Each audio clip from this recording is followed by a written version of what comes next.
may be our first look at the Nigerian schoolgirls kidnapped by a terrorist group. We'll show you the video tonight. Pope Francis does a Q&A with future priests and welcomes thousands of Italian school kids to St. Peter's Square. The Washington Monument finally reopens after an earthquake damaged the national landmark more than 3 years ago. And it's tea time with First Lady Michelle Obama for military wives and special guest Norah Jones. Those stories and much more just ahead on EWTN News Nightly for Monday, May 12th, 2014.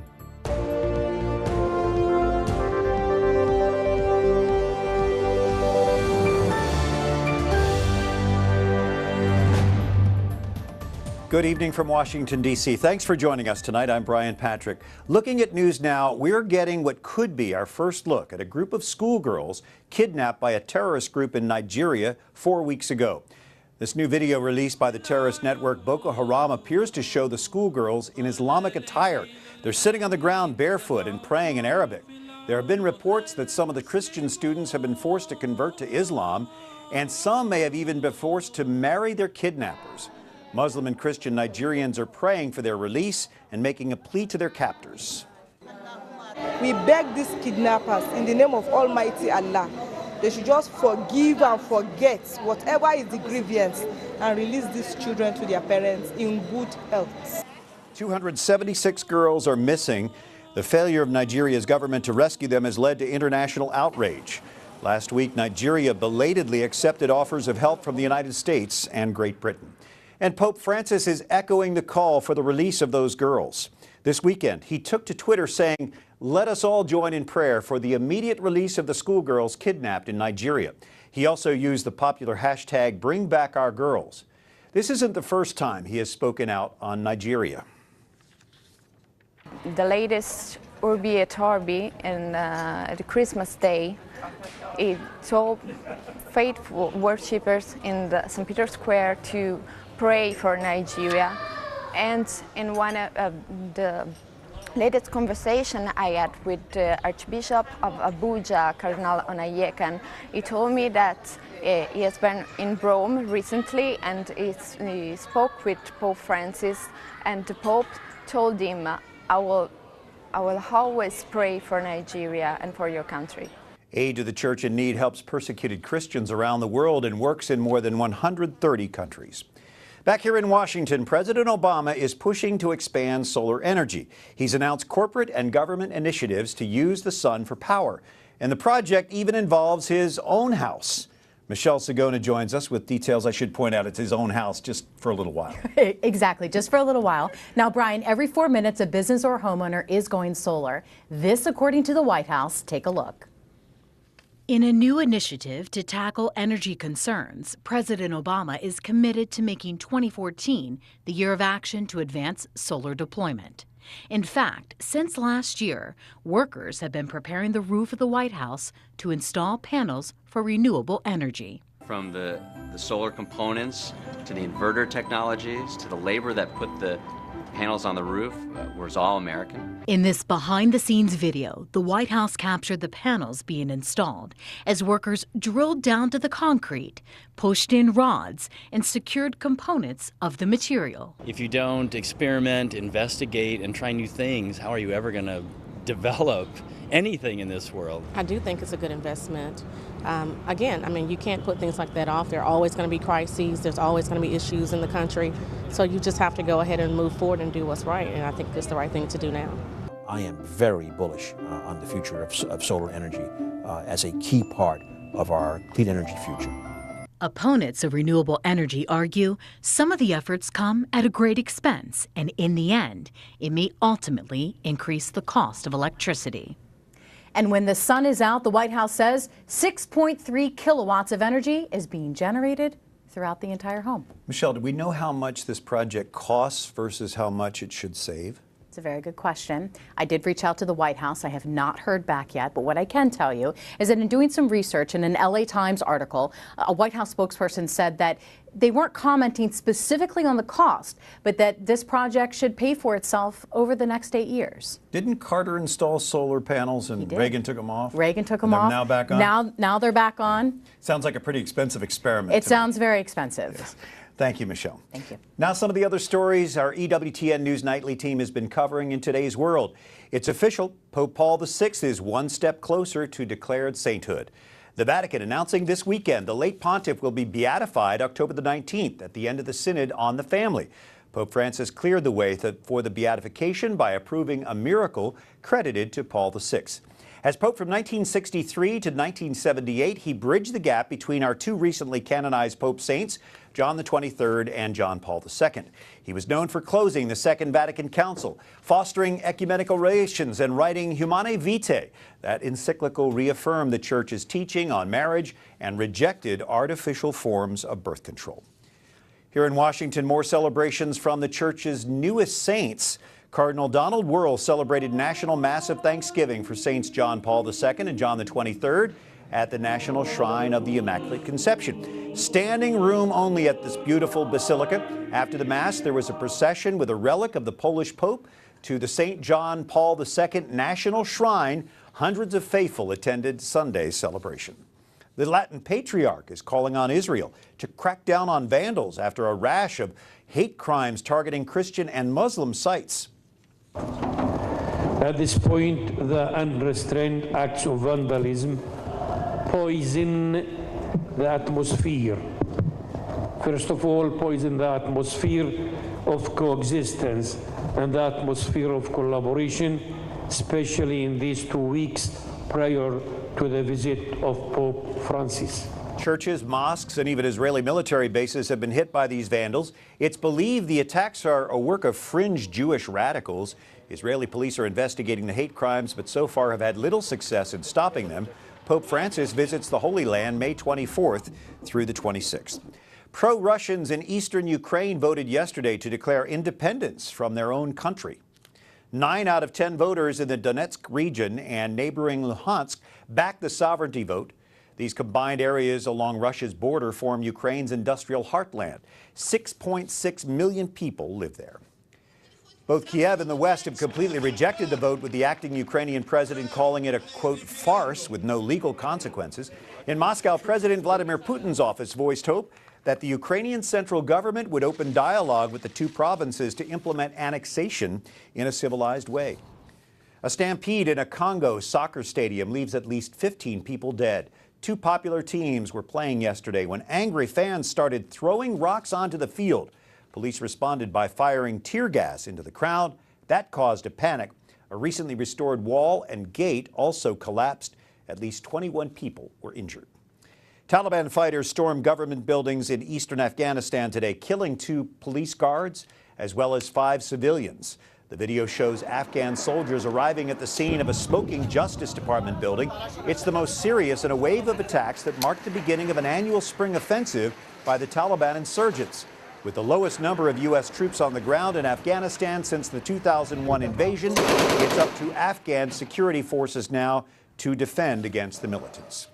Well, it is mid-May, but it doesn't look like it or feel like it in some parts of the nation. A powerful spring snowstorm dumped more than a foot of wet snow in parts of Colorado and Wyoming on Mother's Day. Several tornadoes were reported in Nebraska, damaging homes and knocking out power. I heard a crash. That was one of the trees going through my living room window. So I went upstairs to check it out, and I went back downstairs again. I heard another big boom. That was my tree behind my house. My walnut tree got lifted up, taken out of the ground, and thrown over against the shed. People who live there got to spend most of the day today cleaning up after that extreme weather, and of course there's more cleanup to go. The White House is starting a national conversation about the working family. It kicked off with a New York forum today, first of several forums that will lead up to a national summit in June. They're talking about workplace flexibility, paid leave, childcare, topics every working parent deals with. We spoke with the director of the Women's Bureau at the Department of Labor today, who heads that forum. We know that the challenges of work and family still persist, and there are some real things that businesses can do in America to make sure that our most diverse, our women talents are able to succeed and support their families and remain in the middle class. And we know that for a lot of people, it isn't a choice to have 2 parents working, it's a necessity. And now to talk more about the workforce challenges, especially for women, is Mary Rice Hasson, a writer, lawyer, and fellow at the Ethics and Public Policy Center. It's good to have you back with us. Thank you, Brian. The White House says it wants to remove barriers for women taking care of children, elderly parents. Will their approach work? Well, here's the thing. This is an important conversation for us to be having because so much has changed with technology, with more women in the workforce. But another important change is that families are hurting. And so we have to have this conversation about how we're going to improve things for families. But an important difference, I think, between kind of the Catholic approach to this and the White House approach is that you have to keep in mind your goal. If you're talking about it, if you're going to have a discussion about work-family balance and workplace flexibility, you have to know why. Why is it that we want to improve these things? And for the White House, the real goal is to maximize women's economic potential, which means more work, more hours, more time spent at work. And what is the Catholic perspective then? The Catholic perspective is to look at what's good for the family, to keep in mind the common good, what's good for the community. And certainly it's a good thing for women to bring their talents to the workplace. No one disputes that. But the way the decision should be made should be in the family and with businesses taking into account what's good for families so that there's maximum flexibility, but also maximum freedom for families to decide what's really best for them. You're a working mom. You have a whole bunch of kids and you have a great career. What works for you and what do you think really would work for America's women? Well, here's the thing to remember, I think. I always encourage young women to realize your working life is a long time. Your children's childhood is relatively short. So it's really a matter of prioritizing where you're irreplaceable at a given time. And so now, because my children are older, I've got more freedom to spend on the work that really I enjoy and can make a contribution. But when my children were younger, that really was the place where I dedicated most of my time. I have 3 daughters with young children and they have their babies and have to go right back to work.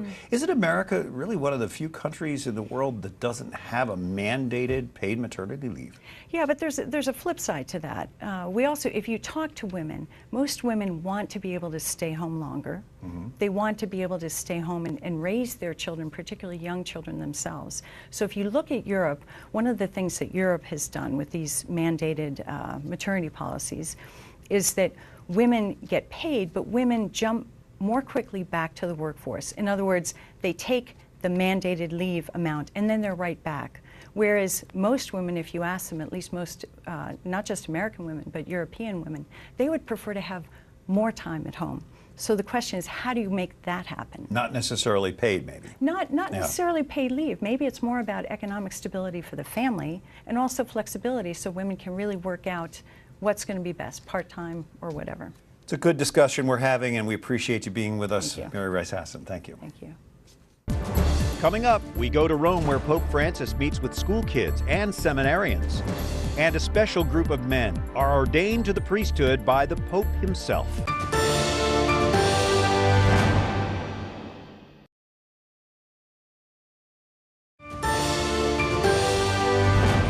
You're watching EWTN News Nightly for Monday, May 12th. I'm Brian Patrick. It's good to have you with us. The Holy Father is showing his support for students, children, and adults. EWTN News Nightly's Alan Holdren joins us from Rome with that story. Alan? Pope Francis showed up for another of his trademark impromptu question and answer sessions today, this time in the Vatican's Paul VI Hall, with seminarians and priests, representatives of the many Roman colleges. Among other things, one American seminarian asked him how to best use his time in Rome.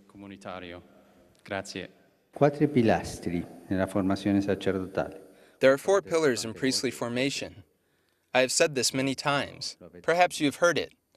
4 pillars: spiritual formation, academic formation, community formation, and apostolic formation.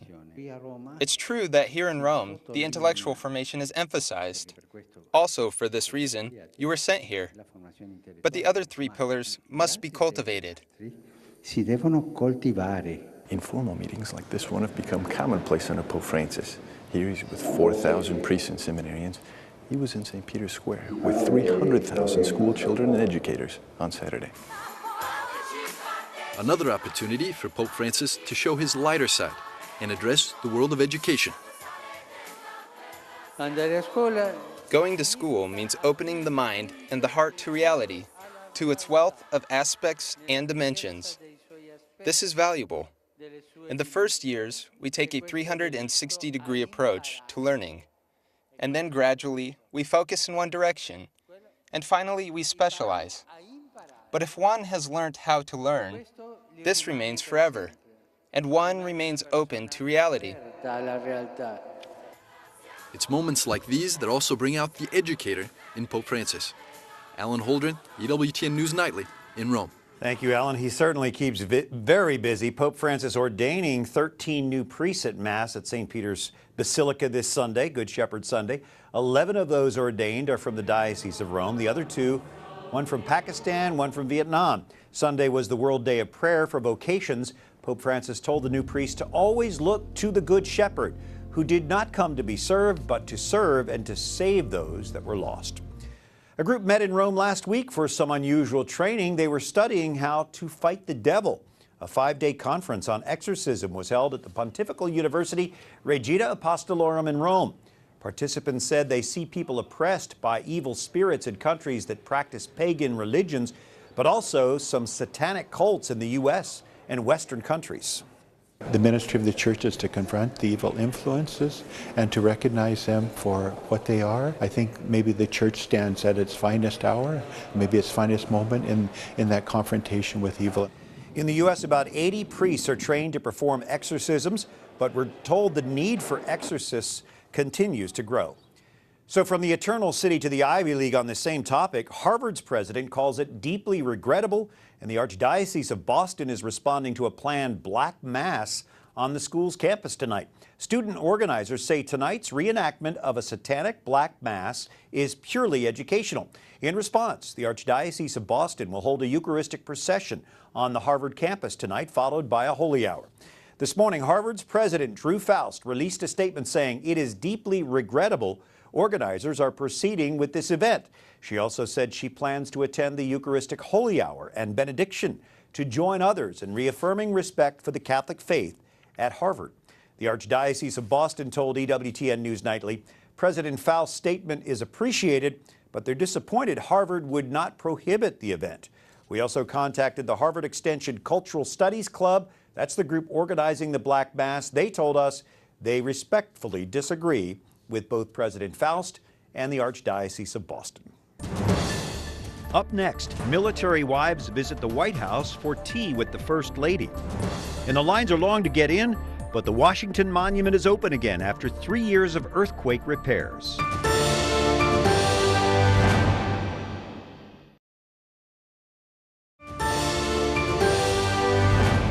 Thank you for joining us this evening for EWTN News Nightly. One of the world's most recognizable landmarks has been closed for a few years now, but the wait is over.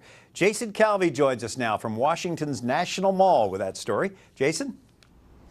3 years of construction finished, but now the wait's to get inside, to go up to the top, 555 feet into the air. It's the Washington Monument.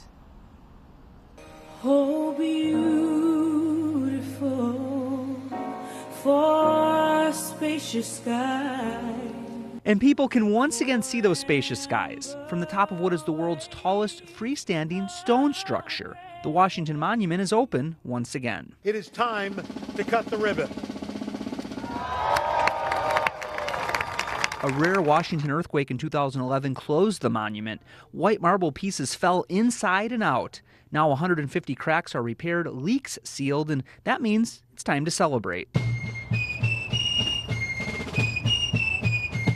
The repair bill was $15 million. Half came from just one man, David Rubenstein. I have had good fortune, and I really wanted to give back to the country, and this was just a down payment on my obligation to repay the country for what it has done for me and for my family. 700,000 visitors come here every year. We're super excited. I played in front of the monument when I was in the 8th grade band, and so I wanted to come back and see it. They can once again ride an elevator to the top, the highest point in the Capitol. But the ride wasn't always open to all. It was thought to be too dangerous for women and children. So only men could take the elevator, and the women and children had to take the stairs. 196 steps to get to the top, or an elevator ride. Much bigger than we thought. In the pictures, it just doesn't do it justice. I've always seen it, but I've never, I've seen pictures of it, but I've never been here to see it, and it's really cool to come here and actually experience what this is all about. And you can still see people waiting to get inside today. There are extended hours through the summer, 10 o'clock at night. So, Brian, you still have a chance to take the 70-second trip up to the top tonight. All right, we get to see the Washington Monument every day, Jason, but I hope to get up to the top. That's a beautiful view from up there.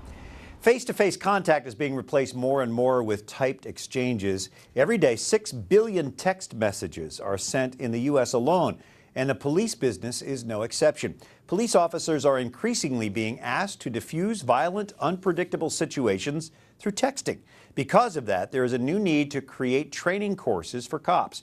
This officer, Sergeant Andrew Wells, says crisis negotiations over text are different because you can't read emotions or verbal cues. So the goal is always to move to a phone conversation.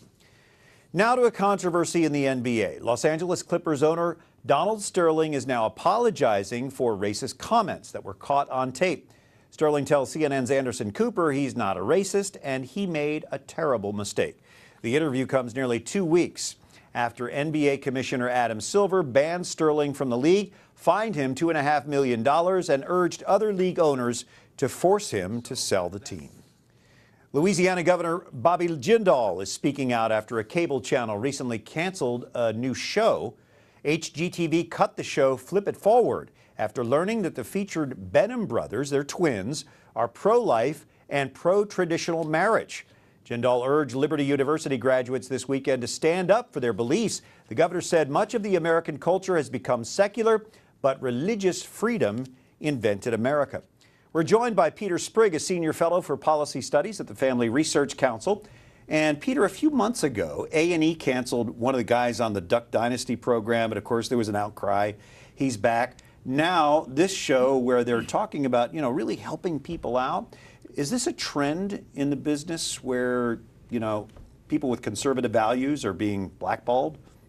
It does seem like there's a new McCarthyism underway, where the question now is, are you now or have you ever been a Christian who believes in biblical sexual ethics? If so, it seems like you are to be forever blacklisted from a career in the media. Now, of course, with the Duck Dynasty, they had enough of an established fan base that pushed back, so that the Robertsons were all restored to the show, and that was a victory for the conservative side. Because this is a new show that was just in development, I'm not sure there will be enough pushback to get HGTV to reverse this decision. But shouldn't the Duck Dynasty situation convince people that there's some power here, that the networks are going to do what people want them to do, especially to make money? So what should people who have the same values as these guys do at this point? Well, I think you should let your voice be known and contact HGTV. Let them know that you support positive programming that features a positive message, people trying to help other people, as I understand the Benham brothers did, helping people to fulfill the American dream, to get into their own home and so forth. And when people speak out, the networks will listen. But unfortunately, they are concerned about the bottom line, but there is a great concern about political correctness as well.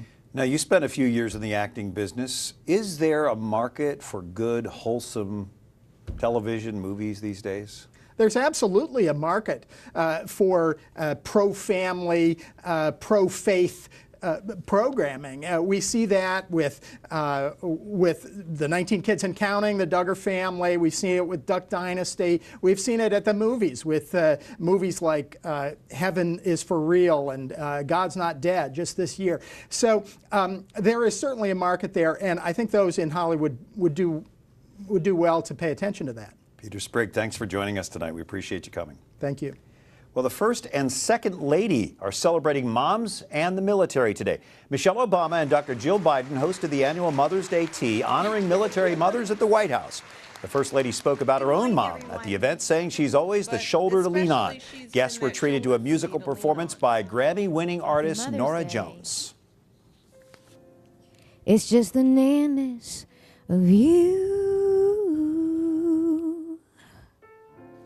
The First Lady and Dr. Biden. Both moms themselves help the military kids create Mother's Day cards and gifts for their own moms. That's it for tonight. We're now on every weeknight, so we'll see you tomorrow. Until then, be sure to like us on Facebook, follow us on Twitter, and if you'd like to see the show again, you can always catch us anytime again on EWTN's YouTube page. For all of us here at EWTN News Nightly, I'm Brian Patrick. Thank you for watching tonight. Good night and God bless you.